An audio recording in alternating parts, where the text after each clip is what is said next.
Y hoy es el Día Internacional Día Mundial de la Prensa y bueno, hoy una jornada que en medio de pandemia te invita a reflexionar de muchas aristas, ¿no?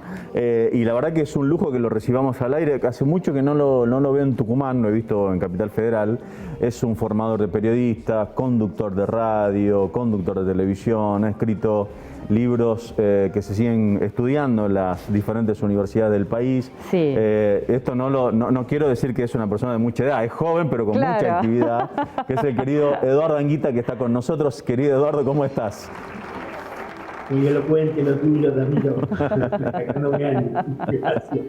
Gracias, Eduardo. Bueno, hoy es el Día Mundial de la Prensa en un contexto, más que nada, es para reflexionar sobre esta cuestión de la pandemia y específicamente lo que está pasando en la Argentina con la construcción fuerte de un sector de la prensa que va en contra de salvar vidas, por lo menos lo que uno ve en los grandes medios hegemónicos, y está tratando de instalar esta cuestión de llevar la polarización política hacia una cuestión de salud, ¿no?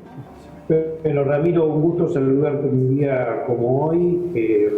Déjame hacer una mínima referencia a cuando se estableció el 3 de mayo como un Día Internacional para la Libertad de Prensa.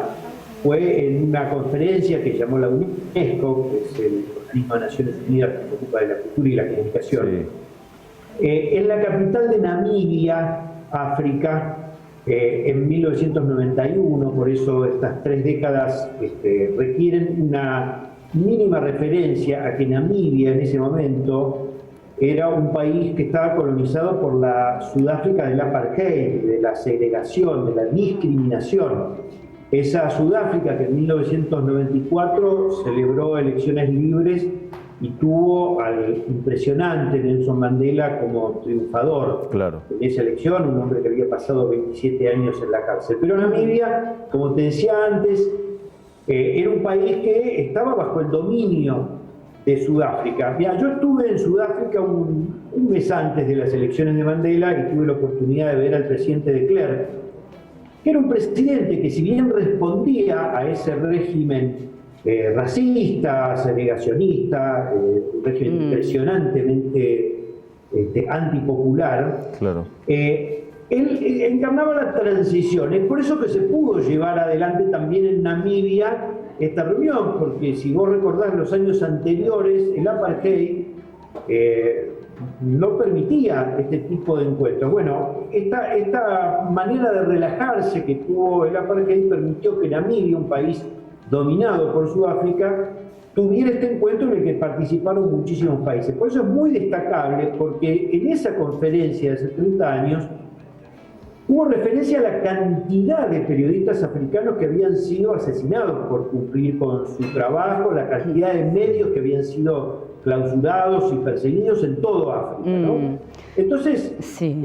Cuando uno habla ahora de la libertad de prensa hace 30 años en África, claro, lo hace en un contexto donde el enemigo no es solamente el virus, sino es lo que vos hacías referencia, Ramiro, la infodemia, ¿no? Esta manera de clausurar los datos ciertos, de tergiversar, de poner una agenda que aterroriza a la gente, pero además que debemos tener conciencia, así como esa conferencia del año 91 hacía de la libertad de prensa en África un tema que importaba a todo el planeta. Hoy la disparidad, la desigualdad en los recursos que cada autoridad sanitaria en cada país son completamente diferentes.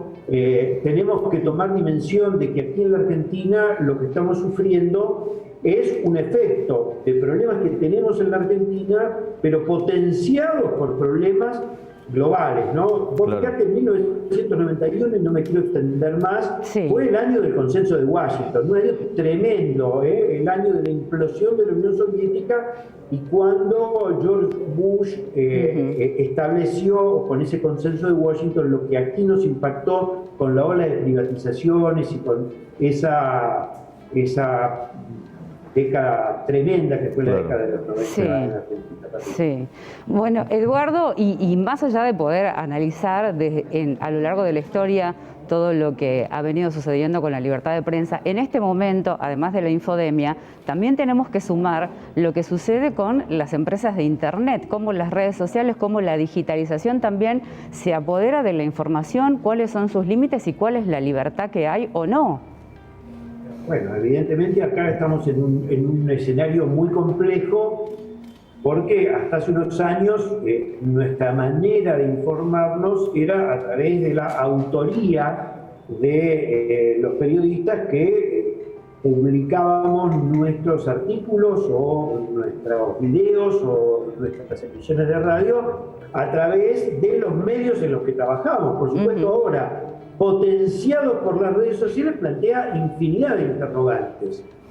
Uno de ellos, que es el que tiene que ver con los derechos de autoría, hace que estos 5 grandes de las redes sociales se hayan convertido en las empresas multinacionales más grandes. A mí me llamó la atención poderosamente el otro día en el discurso de los 100 días del presidente de los Estados Unidos, Joe Biden, cuando hacía referencia a una reforma impositiva que precisamente grave a los sectores más ricos, ¿no? Cuando estamos viendo cómo en Colombia fracasó este intento de un presidente de ultraderecha, Iván Duque, que costó muchas vidas, y cómo aquí también nos cuesta muchísimo, nos ha costado muchísimo a fin de año que los sectores que tienen las mayores fortunas de la Argentina aceptaron que por única vez tenían que pagar un gravamen. Entonces, estamos ante esta desigualdad en términos de quienes tienen la mayor riqueza económica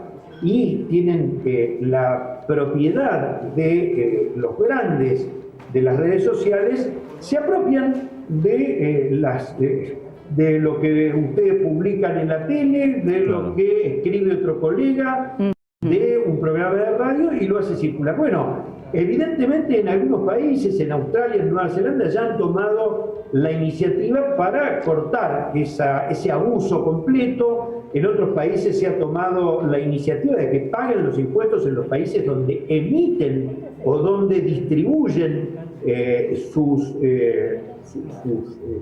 contenidos sociales, claro.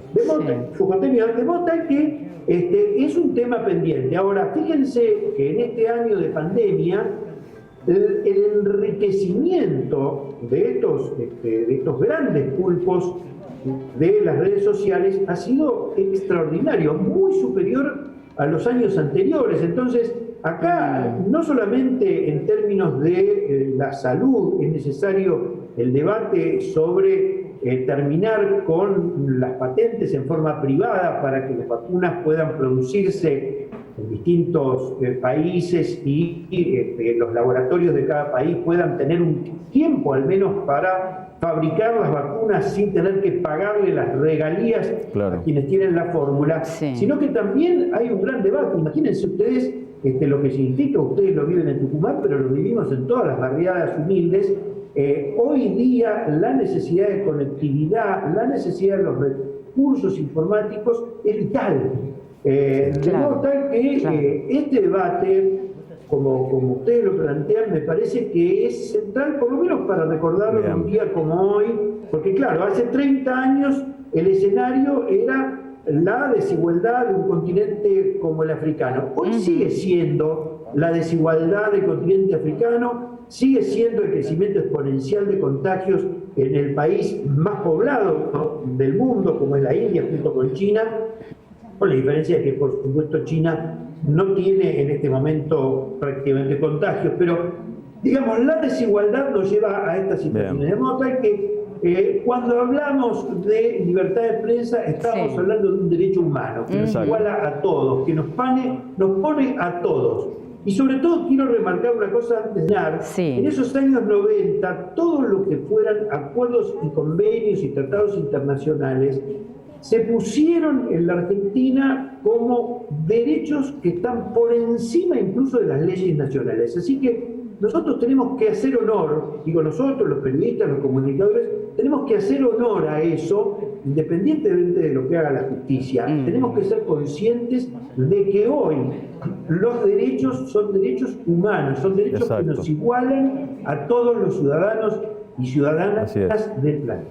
Eduardo, siempre es un placer escucharte, verte, esperemos tenerte por Tucumán cuando se pueda, te seguimos en las crónicas excelentes que haces en Infobae junto al querido Daniel Cecchini.